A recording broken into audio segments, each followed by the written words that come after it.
Hi, everybody, and welcome back to the Warrior Way. It's Yoni. For those of you who have not been here, welcome. For those of you who've been here, you already know my name, you already know the situation. Uh, I Last night, I should say, I was binge watching a show. I watched like 4 episodes of this show I've been watching. It's called Beef, the Beef, something like that. Anyway, it was an interesting show to say the least. And I watched about three or four, I shouldn't say three or four, 4 episodes of the show. And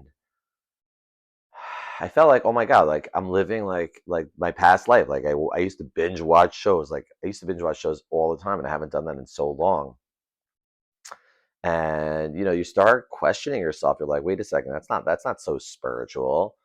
And then I realized, of course, that there's no such thing as separation between you and Source, you and God, you and the universe. Every single thing, including watching TV, including going into nature, including making these videos, you're together with source, you're together with energy. It's what's important is presence, right?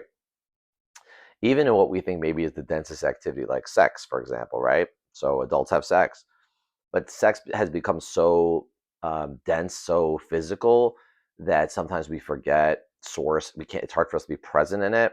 People say like tantric sex, that's why it's the hardest form of yoga. It's the hardest form because it's so physical that it can bring us so totally away from presence. But ultimately, really, you're still in it. You're still with God. You're still with Source. You're with that highest vibrational situation. Actually, in that act, if you can uplift it and transform it, of course, that doesn't mean it's an easy thing for people to do, but many people do it, and we can uplift any situation we're in, any single thing that we get ourselves into. Source is in it.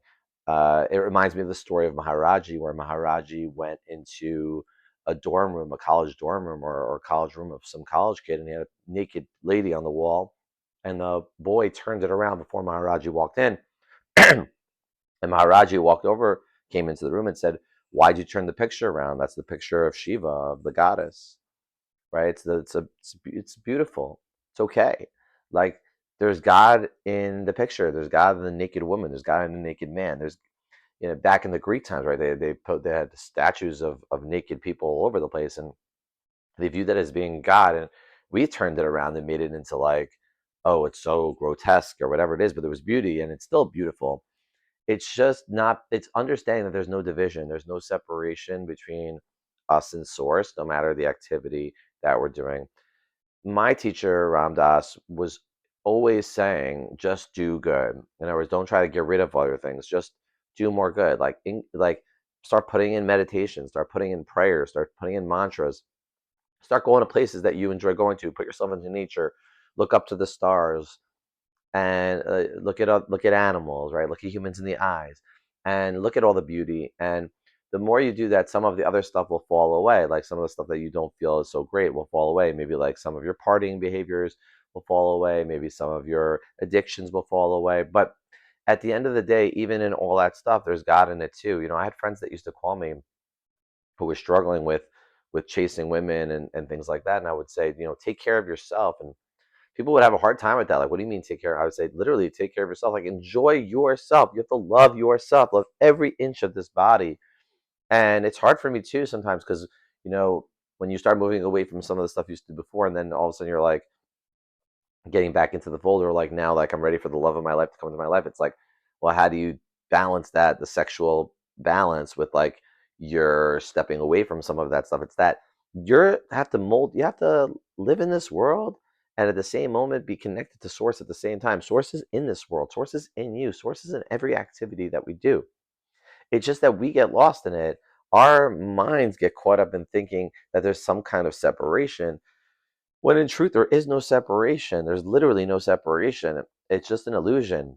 And really, what Source wants, what our Father wants, is for us to be children, to enjoy, to come back to being a little kid. And what does a little kid do? A little kid explores. A little kid does what he wants to do, whether it's play with toys, play with his own toys, toys, play with other people. I remember when I was a little kid, we used to play doctor. I don't know if anybody remembers that, like with the people in the neighborhood. They'd come over, we were playing doctor. I remember my kids were little, they also did that. Everyone, it seems like kids play doctor. They're experimenting. And sometimes parents get like scared and like, we cannot do that. It's like, more explain to them, like, just it's okay. you're exploring. It's okay. Just know that there's meaning that everyone has to have their boundaries, what's good for them. And then at a certain age, they don't know what's good for them or not necessarily because they're still trying to figure it out. They don't know that, sticking your finger in a socket might hurt you. So, but how do they find out? A lot of times they stick something in the socket and they find out. Or they touch the toaster and it's hot, like, ow. Or they do something to somebody, God forbid, when they're very little, and some other person hits them, and they're like, stop it. And the kid's like, oh, I know.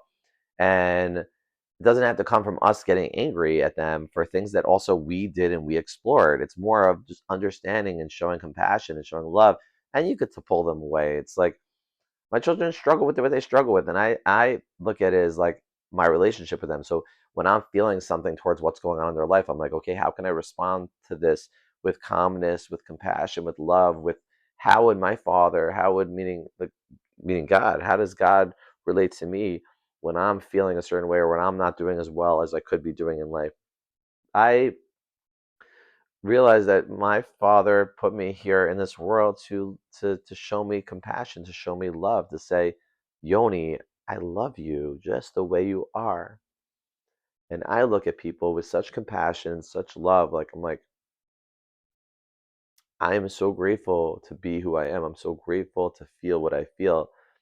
But there are moments where it's like it's really tough sometimes. It's really tough feel all this love, to feel all this love and then feel like it's like all you want to be do is basking in this like spiritual place, and then like part of me is like this still like this little boy who likes to play around, and it's hard because like expressing that here, expressing that to people, like it's okay to play. Like I have to tell myself it's okay to play whatever, play with yourself, play with others, and playing means also having fun in that realm, like sexual realm. And I had to step away from a while from people in that realm because I was getting caught in it, that I was losing my presence in it, and I I have to be with people that are present in it too, that are playing like the way I play without hurting others, without hurting themselves in the process, without trying to collect. Like there's a collection aspect that goes on with playing, which is very hard, and to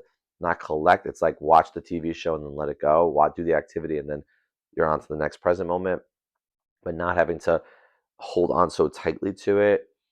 It's kind of like, I mentioned the other video about, when someone passes away. I know it's very difficult. It's the most difficult delusion that we have to deal with, the passing away. And I don't want people in my life to pass away, of course not. But to not hold so tight, like to let them go, that they're on to their next situation. They died physically, meaning their body physically died, but they're still living. There's births and deaths, they're living, and they're on to their next living situation. And people want to say, oh, they're into a better place in this better world.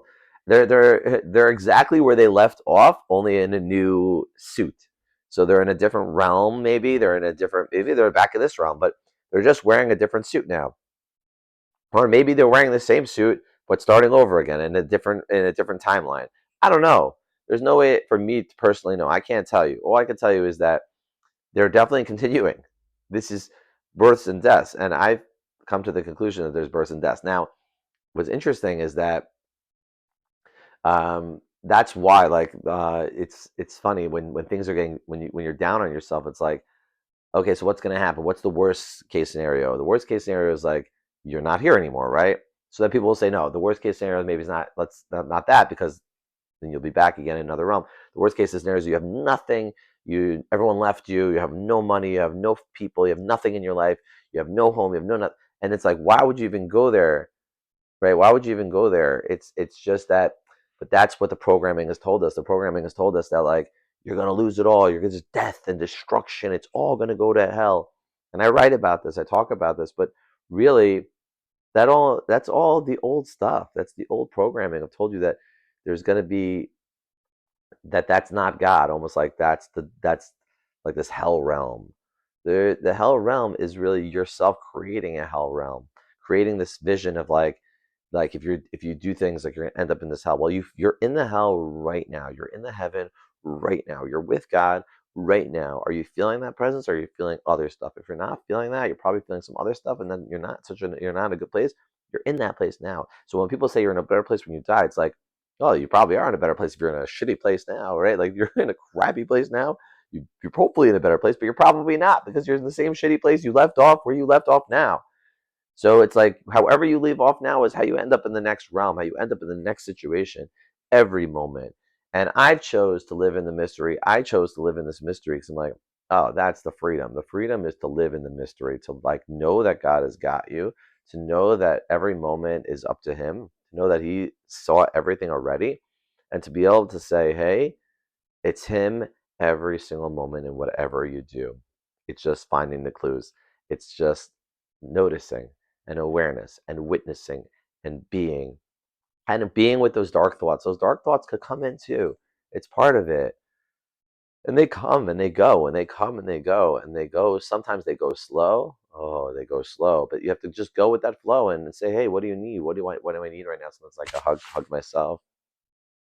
Sometimes it's like, oh, I need a if they're thirsty now, like I'll get that drink of water in a minute. I'm gonna end this video in a minute. But it's like, what do I need to take care of myself? What does the God inside of me need?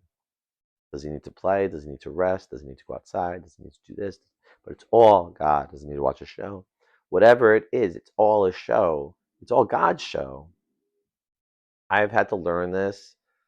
I'm truly, truly grateful for being here, for expressing this. I hope this helped you in some way. If it did, please comment about your own journey, about how this helped you or how where you are in your journey, where you are with your shadows, where you are with the light, where you are in this moment, with your physical activities, with your experiences, if you're able to integrate it and to just be present with whatever it is you're doing. Sometimes it's just doing nothing. It's okay to be doing nothing. Just be watching a video, me talking, or someone else talking, or listening to music. It's not always like you have to be meditating or praying every second or being in a temple. Like God is right here, right now, in the nothingness, in the boredom, like I mentioned in the last video, in the stillness in this particular moment. Thank you so much again for being here. I really appreciate you. And until the next video, have a great day.